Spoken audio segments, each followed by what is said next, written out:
Morning. It is Tuesday, August 26th. Your Richland County Board of Commissioners now in session. I'm Commissioner Tony Vero, joined by Commissioners Mears and Banks.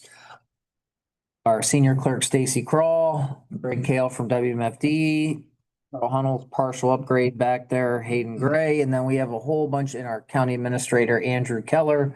But we'll allow our guests because it's not often that people come and visit commissioners meetings. So we're excited about that. So please, if you could introduce yourself. We'll start with you, Ellen. Ellen, you. Sorry, I thought you meant in the far back. Pardon me. I'm Ellen Hines. I'm CEO and President of the Richland Area Chamber and Economic Development. Happy to be here. Donnie Clark, I'm the project manager with Richland Community Development Group, Richland Area Chamber and Economic Development. I also have LZ Milling and Trade in Belleville. Hi, I'm Sandy Messner. I'm Director of Marketing and Communications with the Richland Area Chamber and Economic Development. I'm Director of Workforce Development at the Richland Area Chamber and Economic. Eric Thomas, Senior Director of Economic Development at the Richland Area Chamber and Economic Development. Griffin, Director of Director of Economic and Community Development at the Chamber. I'll spare you the. Engaged citizen. Engaged citizen. We love engaged citizens. Gentlemen, back. Abe Bruner, Central Midwest Regional Council of Carpenters. Don Parman, Central Midwest Regional Council of Carpenters. And I believe we have Tom Vanderhorst online. Is that correct? Yes, sir. Tom Vanderhorst, Finance Specialist with the Chamber. And again, we'd like to thank all of you at the Chamber who came in person to see us today. You know, you really took the effort as engaged citizens to do that. So I want to thank you for that. And now we will turn it over to Ellen, who's going to review what's going on from an economic development standpoint in the county. The county contracts with the Chamber to oversee their economic development function. Certainly a very, very important aspect of our jobs for the taxpayers. And so we ask the Chamber to come in twice a year to review what they're doing to make sure the taxpayers are getting their money's worth, which they are doing with this wonderful group of people. So we'll turn it over to Ellen. Thank you so much, Commissioner Banks, Commissioner Mears, and Commissioner Vero, as well as County Administrator Keller. Support. We want to again thank you so much for not only your ongoing support over the years, but also your increased financial support this year.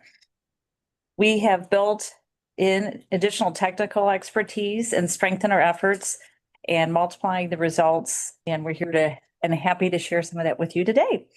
So just over a few short months, we hope you're happy with the return on investment. Working together, we've helped create the Richland County Port Authority.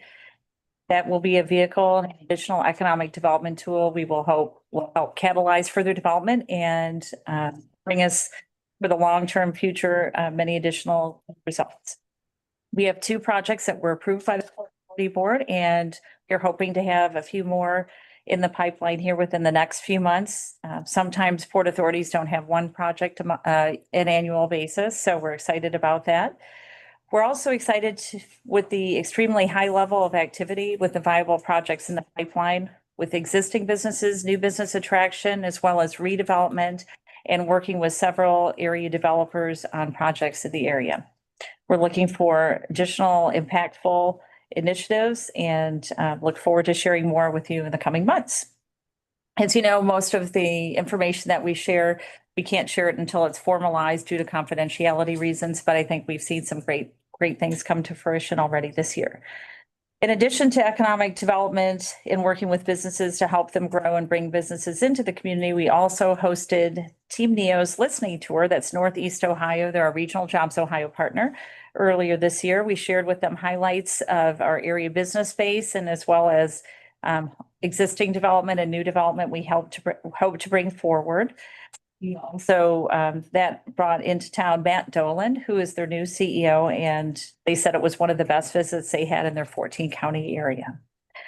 Also wanted to share that I was selected to be a U.S. Chamber Business Leads Fellowship Program. I'm one of 35 individuals that was selected to share best practices with national counterparts, and that will sunset later this year, but it's been a wonderful experience. And we are also working on some initiatives to support businesses impacted by the transformative, but yet at times challenging construction investment in Mansfield. We are coming together with some different programmings that some of the other team members will share, and then we hope to roll that out to the rest of the county as well. In regards to business retention and expansions, we are looking at ramping up our business visitation program. We already have many visits underway for this year, and looking at additional opportunities to hit other sectors and partners looking to potentially partner with Small Business Saturday in the upcoming months. Also wanted to highlight, we are going to be focusing also on Manufacturers Month and have a regional partner that looks like they'll be coming into town to kick off that great appreciation month and share more about the outstanding and excellent manufacturing base that we have in the area and continue to elevate how we're promoting and supporting them. And again, want to thank you for your expanded support to grow our group, as Richland County is one of the best places to not only live, work, and play, but one of the most affordable mid-sized market in central Ohio. We want to thank you. We really feel that we're set, the course is set for a period of very unprecedented growth. So just even from the year and a half that I've been here, the number of projects in the pipeline and the potential investment it's really off the chart. So excited. I think that the wrapping up the construction project next year will only continue to elevate where we're going. So thank you. Next up. Clark, would you like to kick it off? Sure do. Sure will.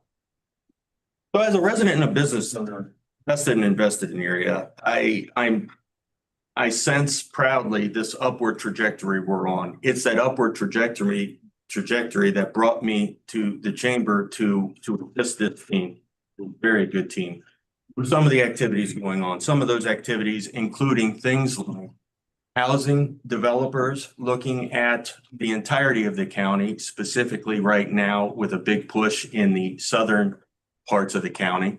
We have Urban Meadows getting ready to start phase 2 of their build on the south side of Belleville. We have developers interested in the 97 corridor, as the commissioners, as you have pointed out many and several times, that the State Route 97 corridor in Belleville is going to be an area of particular emphasis when it comes to developers, housing, retail projects and such. So we are supporting that legislatively and helping Belleville, Butler, and the other communities in that area to put its pieces together to be able to support that.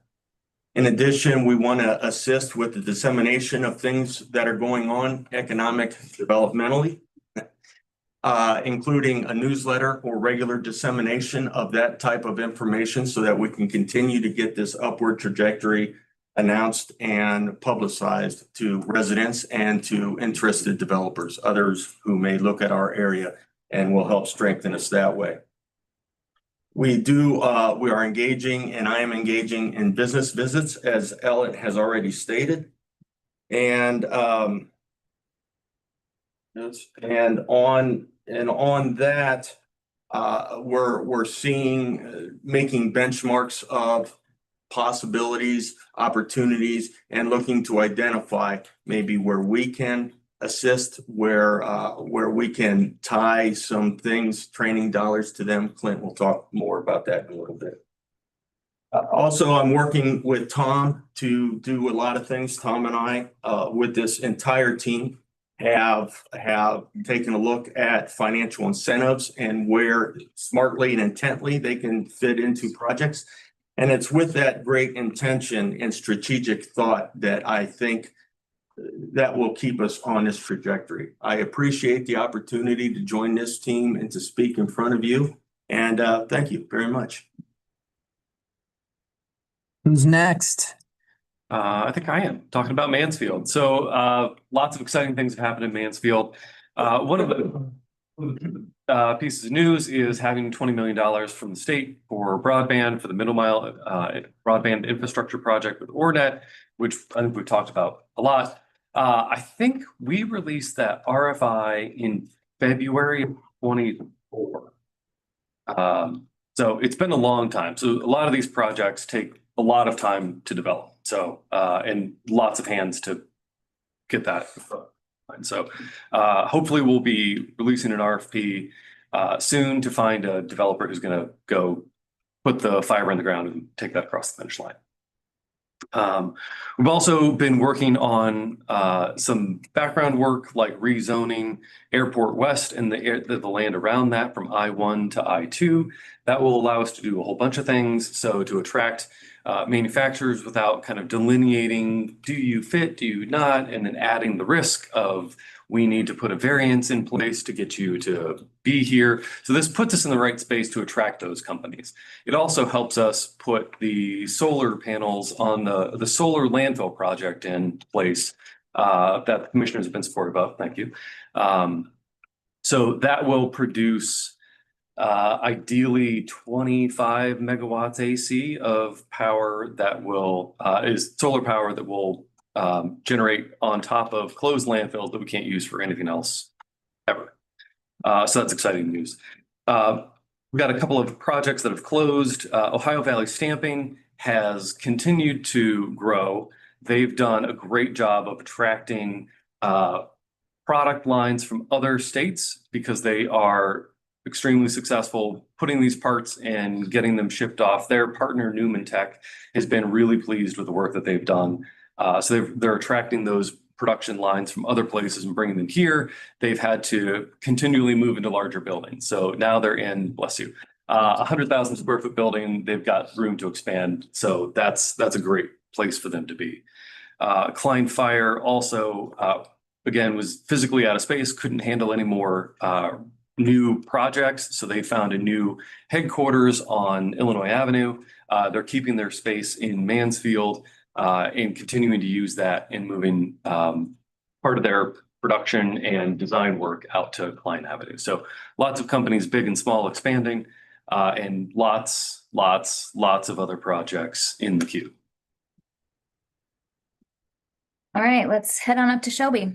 So I've given you a lot of narrative in this report. I think we'll probably be more metrics focused at the end of the year, but really looking at all the work that happened on Main Street, a lot of public dollars went into that. Thank you for your support of that project. But now we're seeing the fruits of that come to fruition. So the CIC and the Shelby Foundation were early in buying buildings on Main Street and renovating those. So CIC did get a grant through Vibrant Communities through Jobs Ohio to do some planning on the Shaw Building, which is on the corner of Gamble and Main, so often called the Blue Building. That building, that process is underway, and we should have some final deliverables in the next few weeks. So super excited about that. Meanwhile, the foundation is working on their buildings. They have facade plans to complete those by hopefully end of year is their timeline, which is a really tight timeline. And then all of that investment. Also, there's a private investor who I'm sure you have all heard of, bought a building downtown and is looking to renovate that as well. So all of that work, did exactly what we hoped it would do. So I've spent a lot of time in old buildings, walking around and working on negotiating real estate deals. So it feels like I have my realtor hat back on in many ways, but so glad to see all those things happening. I think many of you were there for the demolition that happened also. That was huge to get that building out of the way. It took many, many years and a lot of work to get, to get it out of the hands it was in and to get it torn down. So thanks for your efforts, and the land bank and the city of Shelby, everybody came together and got that done. So changes the landscape. Senator Romanchuk was just in Shelby and he mentioned that it was really looking sharp, and that was good to hear. I think it is too. Meanwhile, we've worked on some industrial expansion, a local company that grew into a new space. We did have a Jobs Ohio work on that project as well. It closed early this year, but meanwhile, as they're building out, the city has been a great partner and helped with infrastructure, making sure that they're up and running when they need to be for this project. It is 30 new jobs. I think $45 million in CapEx. So it's a big project for Shelby, and it also could lead to a lot more. So we're very excited to support our local companies as they grow and expand. Huge part of what we do. So again, and as we see private investment happening on Main Street, we've cut ribbon on multiple new businesses. The Mickey Mart, Tony's favorite gas station in Richland County, is now open. That was a huge investment on Main Street. A ton of concrete went into that place. So it's really something to look at. I'm told they'll have animatronic dinosaurs by the end of the year. So stay tuned. More to come there. And then another local business, Penwell Funeral Homes, has purchased the land beside them, and there's a beautiful home, old historic home there, as well as an old hatchery. They're calling it the Hatchery on Main, will be a new event space. So again, seeing that private development happen after that public investment. Let's turn over to Ontario. We've also been working hard with government in Ontario. So Mayor Knapp and council had a vision to bring a CIC to Ontario, and we've worked most of this year to get that set up. So going through all the nuts and bolts and crossing our T's and dotting our I's and making sure legally the entity is formed, we get the right people on the board that want to move the ship forward. And at this point, we have a really great, strong board, support of the city and council. And they did a 4-hour strategic planning session a couple weeks ago, really set their priorities for the next year. And I think they're ready to dive in and do some work. So you're going to see some exciting things happening in Ontario as well as the ones that you've already seen. So I think Mayor Knapp's going to have some announcements coming up.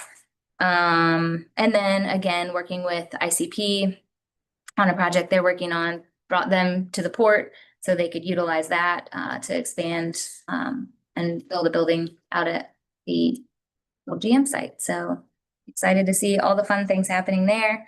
And see what the CIC can get done as they really hit the ground running in this next year. So. And the first annual shall be. That's right. That's right. That's right.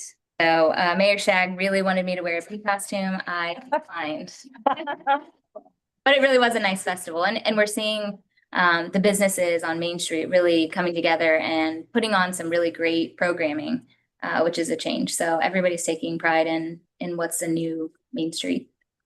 Go ahead, Daryl. I heard CIT mentioned. CIC. CIC, I think. Yeah, CIC. Someone explain to the public what that is. Sure. CIC is a Community Improvement Corporation, and it is a public-private entity that's formed based on Ohio Revised Code. It can form with 40% of the board being made up from the city and the rest being private citizens. So yeah, so the CIC in Shelby is really how they're partnered with the Chamber of Economic Development. And they, that group of individuals does a lot of the work pushing things forward in Shelby and Ontario, I think, and Mansfield's actually got one going too. So I think everybody's kind of seeing how that can be beneficial. It's just another way, another tool in the tool belt, really. Oh boy, those cliches, can't get away from them. We might need a plan for another tool. We might need a plan. I think we need a plan. Speaking of plans. Need plans, lots of plans. Yeah. I know Tom, before you go, Barrett, I know Tom has to go at 8:55 because again, he didn't want to come in person today. It's easier to just stand behind a white screen there in Hamilton. And so Tommy, you got anything? Yeah, a couple of things. I didn't want to be in the room because I was told that I had to stay away from Scott in the back row because we were disruptive. So that's why I'm at an arm's length. I'd like to thank commissioners for allowing me to come in and really kind of use an unorthodox approach to economic development, but it seems like it's gaining traction. I think all of the people, Ellen and her team behind them, have really been instrumental in helping me be able to get things done within the community. They have a lot of political capital that's really kind of helping me. I mean, for example, Donnie and I are working with the village of Belleville to establish a village-wide CRA area, community reinvestment area, that's going to be instrumental in activating the intersection at 71 and 97. And a matter of fact, I mean, even though I'm not in Richland County, I don't know if you've heard Tony point that out or not, but I had developers. As a matter of fact, I just had one of the developers for that project text me. I guess they're meeting on Friday. Said, Donnie, I might have to have you sit in for me. And then Hey, Ellen and I Tom, have do been. we have do we have a timetable on that development in Belleville? And if you can't say, that's fine, but while we have the public here, do we know when they might expect? And we're not talking about the urban meadows, it's the 97 No. activation you were just talking about. I think they just need to harden up their infrastructure costs. Again, we met with their engineer and some of their political leaders to kind of determine what what the concerns were, and I think that we're starting to address those. I mean, it wouldn't surprise me on any of the stuff, Commissioner Vero, if this starts before the end of the year. But I think it's going to move pretty quick. But I think, I mean, with all these projects, I mean, it's really conceivable that there could be a couple $100 million of development in Richland County pretty quick. I mean, the team has been working together on this stuff, and I think that there's a lot of interest. And even though it might not get to the commissioners or back to the commissioners, we're working behind the scenes to get some of these tools implemented. For example, Jessica and Jake Penwell were particularly instrumental in trying to convince Shelby into the benefit of tiffing their downtown. And there's a letter of engagement with Greg Daniels and the city of Shelby to start working on that project for permanent funding for the CIC, which I think is going to be really helpful to help them really be able to do some cool things.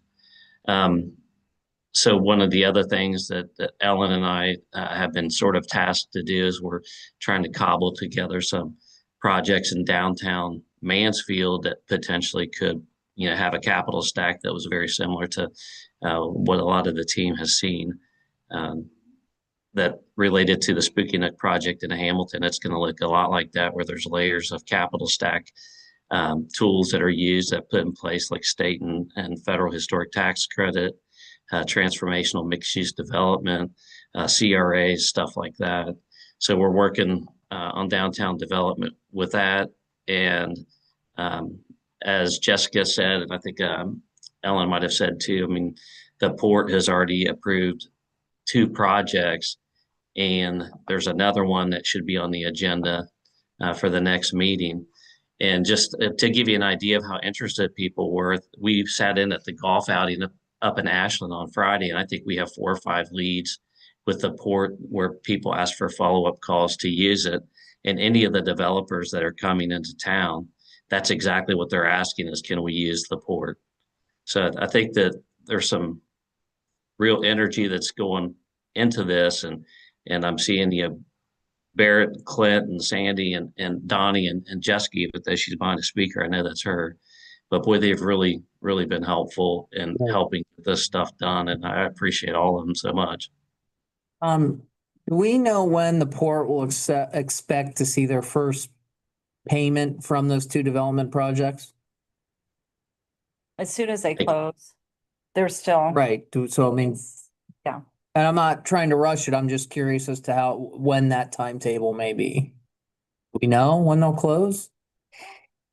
I would say one probably within the next few weeks, and the other one, it just depends. Good, because it's important then that once our port has some money, they can just move on and look. Okay.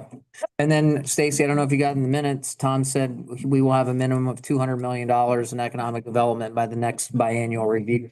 So, you heard him, everyone heard him. Whether you're behind a screen or in person, we got that in the minutes as well. Got that, Greg? Hayden, economic development promises $200 million in investment within 6 months. No. So when's that deadline? You say 6 months? 6 months. No, it's not gonna happen in 6 months. I think I said a year if you go back in the minutes. I know. Who is the biggest politician in the room? It's the guy behind the screen, Greg. So, okay. Well, and again, I know we're kind of speaking in broad terms, and some of us sitting here are aware of the exciting projects on the horizon. And we know Tom, again, isn't here in person, so he has to leave and go golfing. So anything else, Tom, before you leave and go golfing and fishing while some of us work? It's fishing, actually. It's not golfing, it's fishing. I figured that. That's right. You're going fishing for like 80 days. So good luck with the old man in the sea and catching that whale. And we'll see you sometime in Richland in 2026, right? Yep. Go North Carolina. In 2 weeks. Oh, boy. All right. So I just want to add. You got to go hear from Clint, don't we? Oh, yeah. And you trying to steal Clint's workforce thunder here? But I just want to add, and I appreciate it. I know sometimes it's not easy to wait to hear more of the information, but sometimes information shared about projects could kill deals, like Right. without question, like jeopardize the whole project. I've seen projects go from one county to the next with too much information shared prematurely. So I appreciate everybody's patience, but there are a lot of great things in the works. So on to Sandy. Speaking about great things. All right, yeah, I think everyone's definitely set up the good stories that are happening in the county. So it makes my job easy. Jessica had mentioned the redevelopment and the demolition of the building downtown. And I was able to use that and many other stories to build some videos for International Economic Development Week. So that was a great way to broadcast our stories, not just locally, but across the globe. And well, that's great. It also had a really good turnaround with showing maybe what's happening here. You know, there's nothing better than visuals to tell a story. So that was a good way to do that. So we've also been working to help the downtown business and construction as far as how can we help amplify their marketing efforts.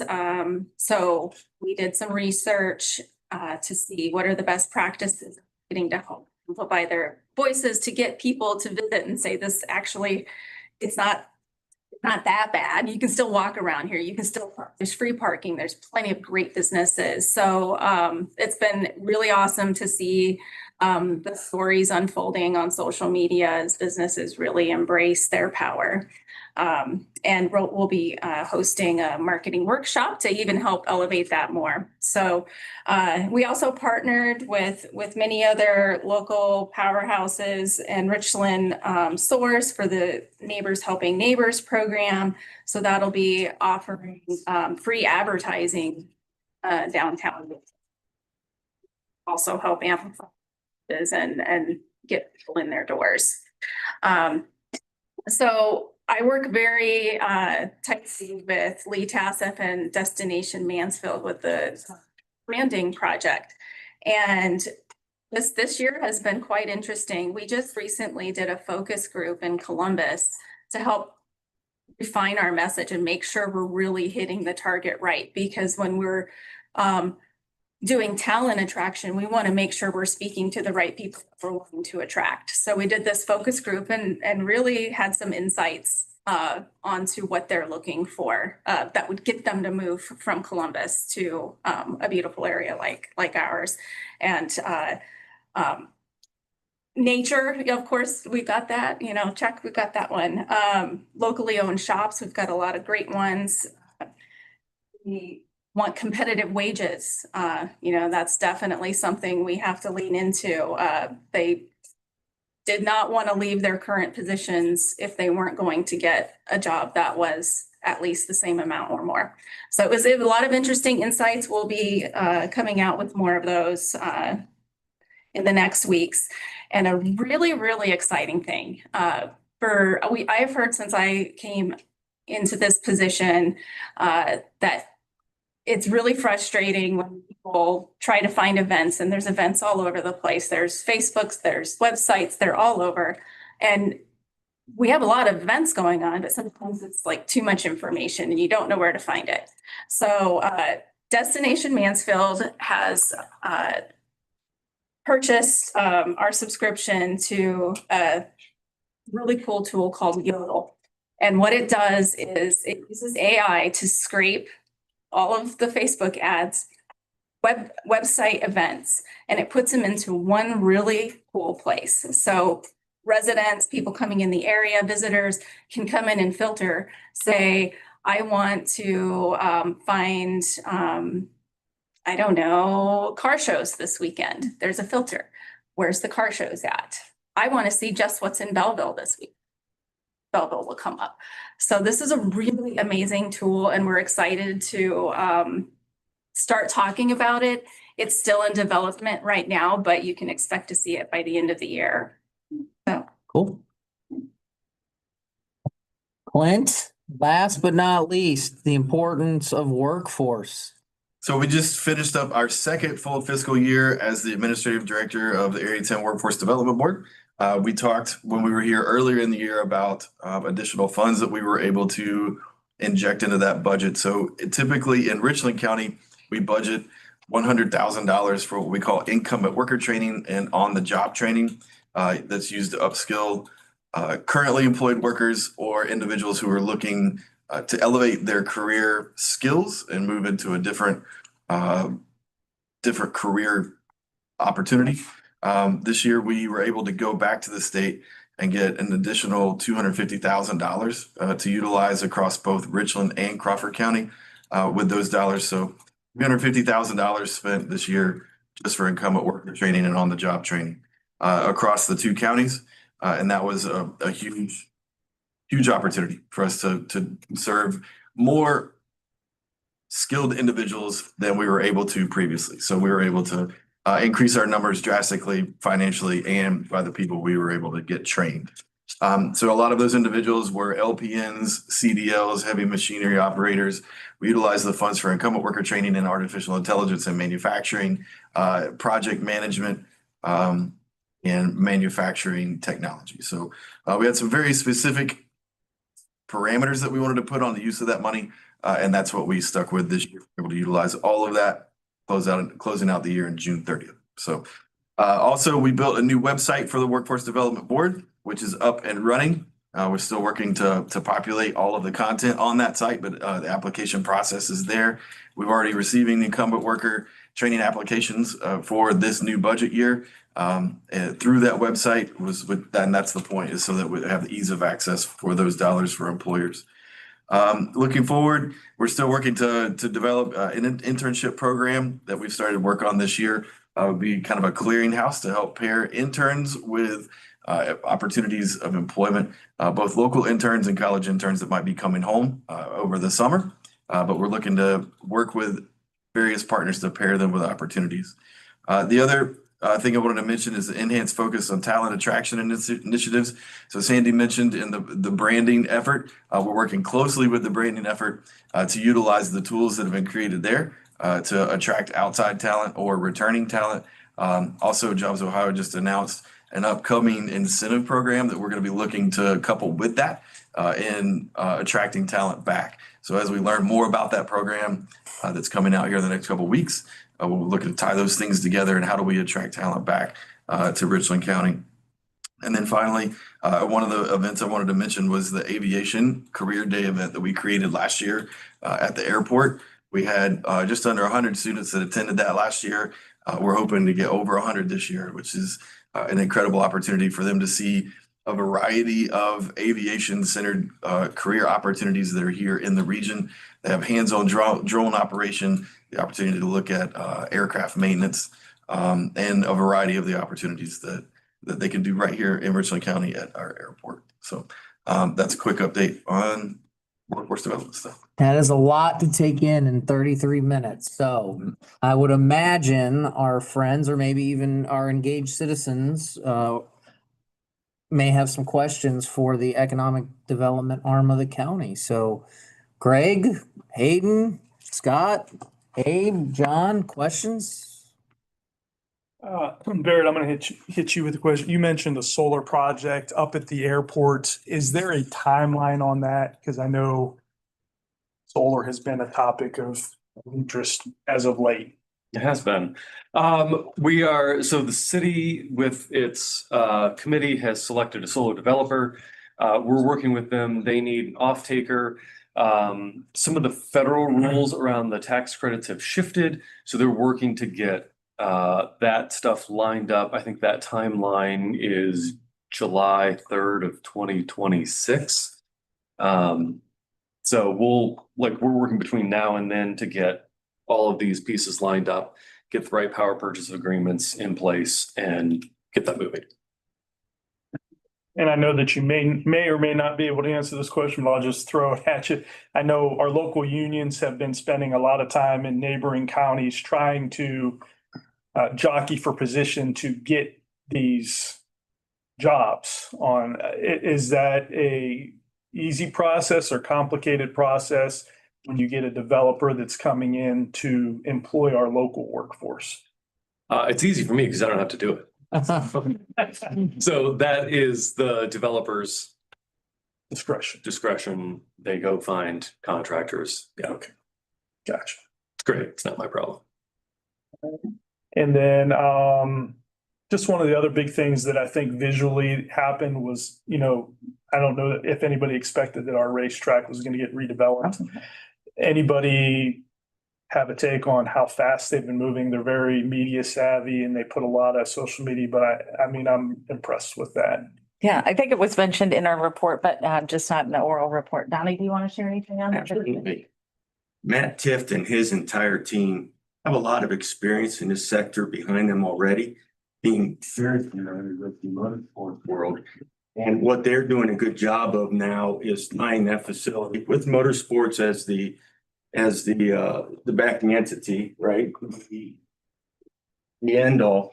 But what they're doing is also tying it into our regional hopes of programming for residents, special events, and they're doing a great job of going out, finding and soliciting those people to help make it happen. Of course, they're partnering with us and our organization.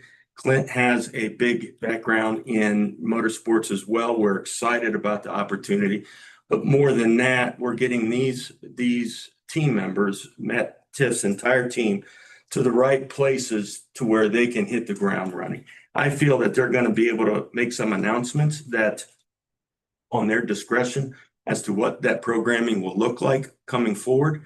And I think the intent is to have something sooner than later that's going to roll over into additional opportunities. They're really shooting high with this. And I think that they're going to pleasantly surprise a lot of people at the return of the racetrack, both as a motorsports venue and as a community resource for resident entertainment. Excitement there. Yes, John. Yeah, first of all, kudos to the development team and all the efforts you guys have put in to bring industry to our community. Appreciate that. But this is sort of a two-pronged thing, and it sort of goes along with what he was saying about the solar project down in Morrow County.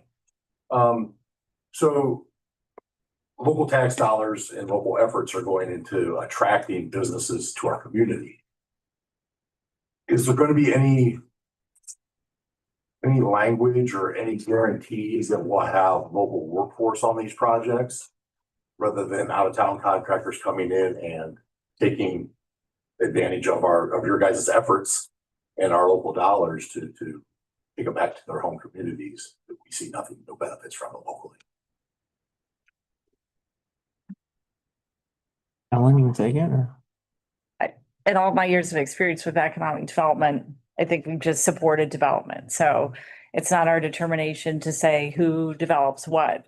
All I can say is I think Richland County appreciates all of the workforce. I've actually been a union member twice myself in my career. So definitely encourage as much as we can do in-house locally.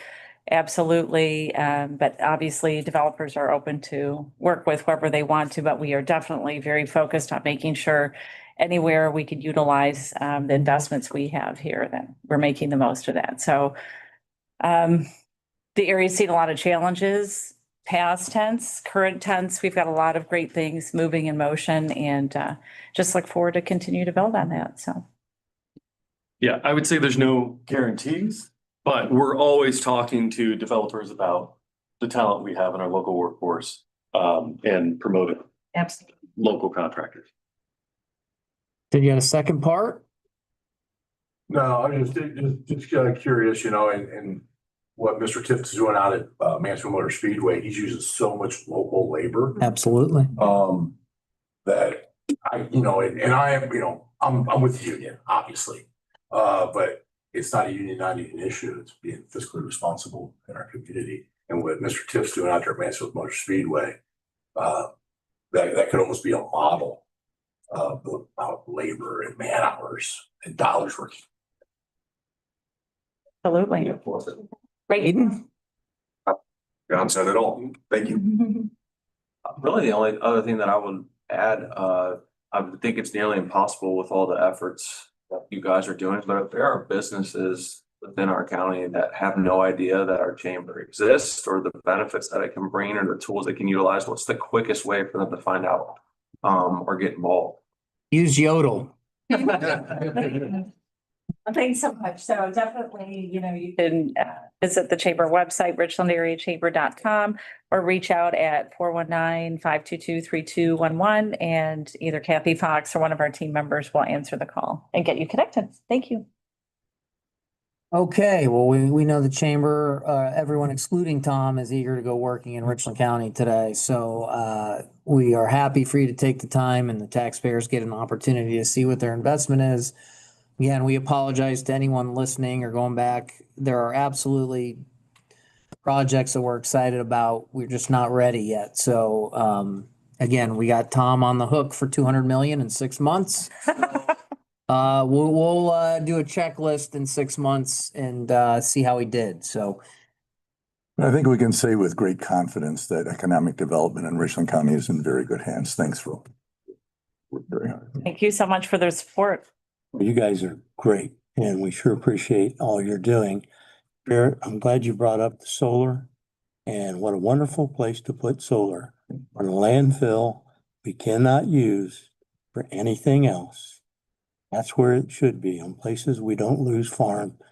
And as you mentioned, we have been supporting that. So thanks for bringing I that. would think we haven't been, but that's actually the truth. Well, Right, truth. right. Well, that's something we could use. We even signed an agreement to pursue solar energy. So, People could tell the truth when we talk about solar power. Right. Speaking of solar on the landfill, how many acres is that little landfill out by the airport?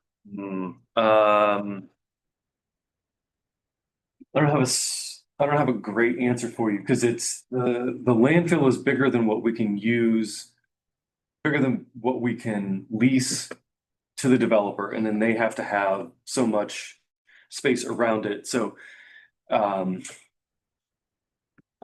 it will be in 3 parts. It's kind of a complex. There's not a short answer, but something like 25 megawatts AC is what we're hoping to get generated out there. So it's a lot of land and a lot of power. Oh, yeah, absolutely. Yeah. okay. Well, this is all good information. Seeing no further business at this time, we will recess and come back at 10:30.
All right, it is 10:30 in the morning. We're back in session.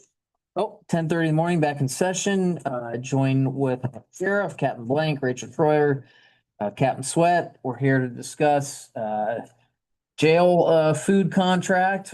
We as residents feel the pain of food costs and it's going to be no different at our jail. And so here to discuss that is Rachel and Captain Blank. Blake. Morning, gentlemen. We have been in contact with Summit Correctional Services, who has the contract for the food services for the jail. We did ask if they would be willing to renew the contract for 1 year. And they do have the option to increase the price, but only up to 4%. They did say that they would like to renew along with that 4% increase. As we know, a lot of our food just in our own pockets coming out has increased by well over 4% as well. We do take that into consideration when we're renewing, if we be better bidding, renewing, but I feel that 4% is reasonable. That is our cap for the renewal. I'm sorry, for this renewal. And I just felt that that was very reasonable at this economy and everything. Cap? I'm in support of it. The first month when I actually come over here, I didn't think food service was doing that good. They have come a long way. And daily, when I do my rounds throughout the jail, I ask inmates how the food has been. And every one of them has told me in the last several months, the food has gotten much better. So that is a tremendous plus in my hat, or, you know, what we're doing and what they're doing, because I challenge them to do better. And the food portions are doing much better. They do their own bakery and stuff. The inmates just rave about the blueberry muffins in the morning. Overall, they're doing a lot better. There's taste to the food. It looks presentable. It's doing very good, I believe. So I am in support of this. Yeah, I got a tour. Looks like they've made some improvements. They seem to be engaged. I was looking at the budget for this year and kind of projecting next year. We set aside, or we appropriated 6 million for food costs in 2025. That's a little high, 6 million. 600,000. Woohoo, you can. Yeah. We could do them. Over there, I mean, We'll do them Eating upgrades. good. This Every day. baby all around. let's see. 600,000, okay? Sorry. It looks like at the price increase and guesstimating at about 675 meals, that comes to 598,000. So it would even be, well, knock on what we appropriated for this year. Obviously, it's a little close, so I would expect we might appropriate a little more, but at least makes you know that's what we appropriated for this year. So we know food costs are going up. They're doing a good job. I will note, this is Rachel, hold on. We talked about this yesterday. There's an option for 3 renewals, right? Correct. And what renewal number would this be? First. This would be the first. So there's 2 more. So we can note that for the minutes as well. At this time, I'll ask for a motion to exercise the 1-year option to renew. So move. Second. Commissioner Barrow, Yes. Commissioner Mears, Yes. Commissioner Banks. Yes. Hayden, any questions? You said that was 598,000, Tony. Yeah, we appropriated, but again, there was variable to it because you don't know how many people you're gonna have in the jail. So that is what I did was that's between 650, 700 meals. So I just did 675 at the new cost times 365. That comes to 598,445. I can't give you an exact number because we won't know how many people we'll have in the jail.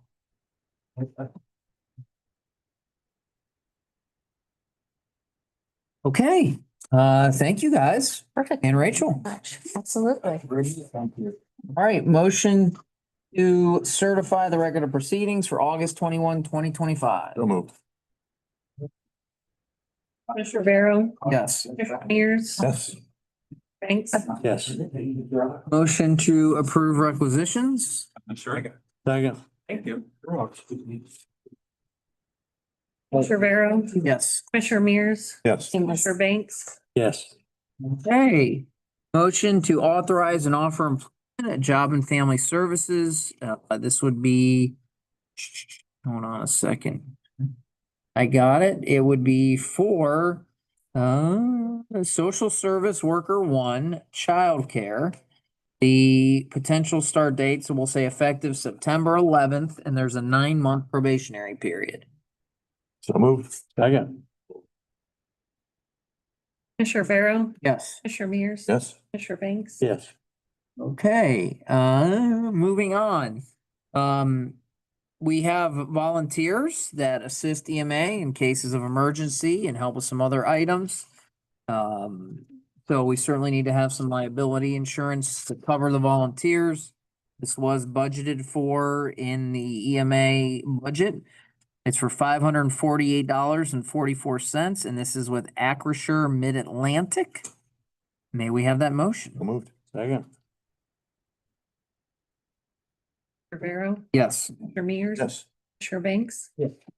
All right, we have some travel requests. We're gonna break it down into 2. The first is for Michelle Miller. One is for leadership training, and the other is for the annual Ohio Family Children First Association Conference. So motion to approve. So moved. Second. Commissioner Vero, Commissioner Mears. Yes. Commissioner Banks. Yes. I misspoke. We're gonna break it down into 3s here. Next up, we have a request for 2 employees from JFS to attend a training conference. May we have that motion? Moved. Second. Commissioner Vero, Yes. Commissioner Mears. Commissioner Banks. Yes. Okay, and then we'll have a request for 1 clerk employee to attend clerk's conference as well. So moved. Second. Commissioner Vero, Yes.